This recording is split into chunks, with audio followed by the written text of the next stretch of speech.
Donald Trump keeps hinting at a third term, which of course is unconstitutional, but we also know his superpower is creating chaos and testing and sometimes breaking the system. And a Democrat congressman is taking action to stop him before he begins, and I have the full story for you next. Just imagine an 82-year-old Donald Trump running and winning again in 2028. For many of us, that is a nightmare scenario, but for him, it would be a dream come true.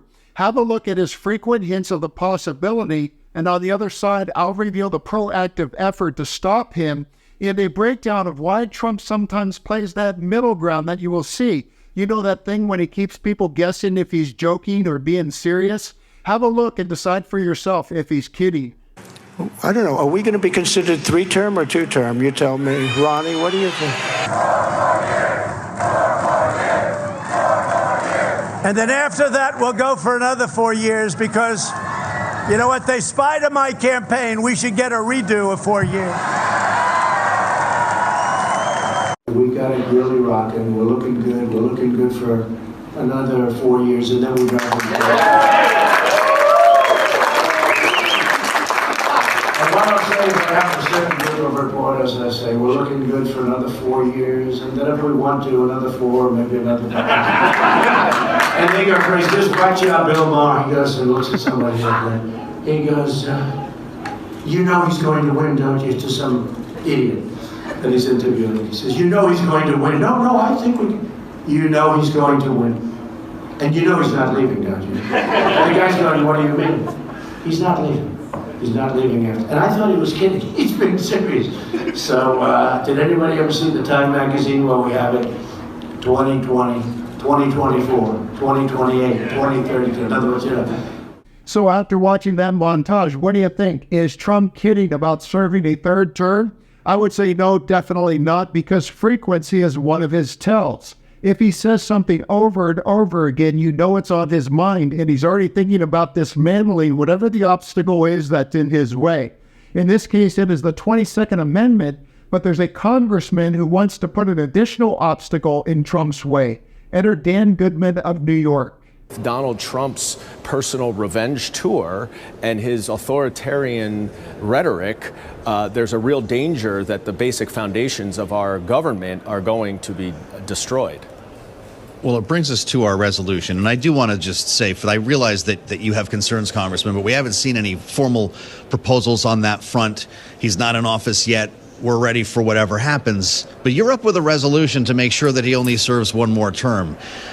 This is something that you're introducing today in this session of Congress. Mr. Goldman of New York, I'm looking at it in front of me here, submitted the following, referred to the committee, resolution reaffirming the validity and applicability of the 22nd Amendment, whereas President-elect Donald Trump told Republican members of the House on November 13, quote, I suspect I won't be running again unless you say he's so good. We've got to figure something else out, unquote. Now, a lot of people thought that was a joke, Congressman. You took it seriously enough to draft this. Reaffirming the 22nd Amendment applies to 2 terms in the aggregate as President of the United States. This is already in the Constitution. What makes you think you have to do this?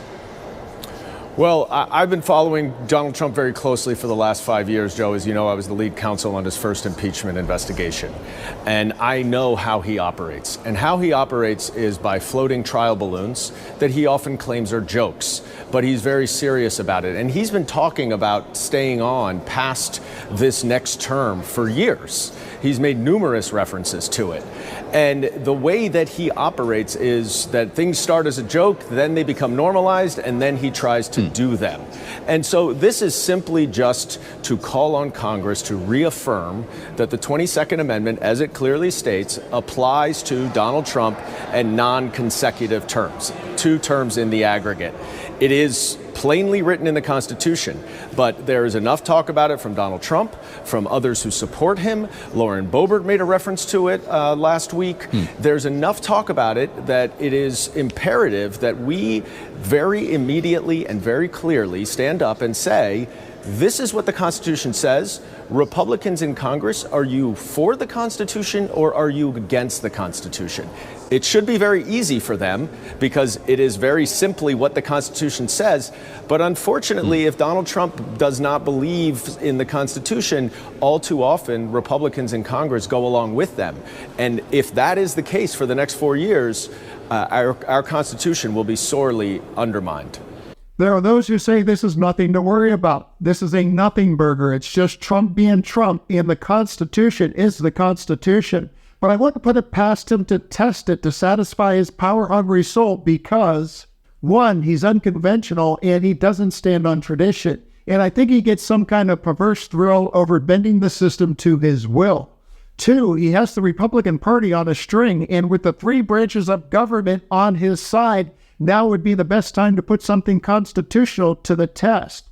And three, he still feels hurt and cheated over the 2020 election, and we know he puts revenge and retribution above everything else and would stop at nothing to reclaim those 4 years.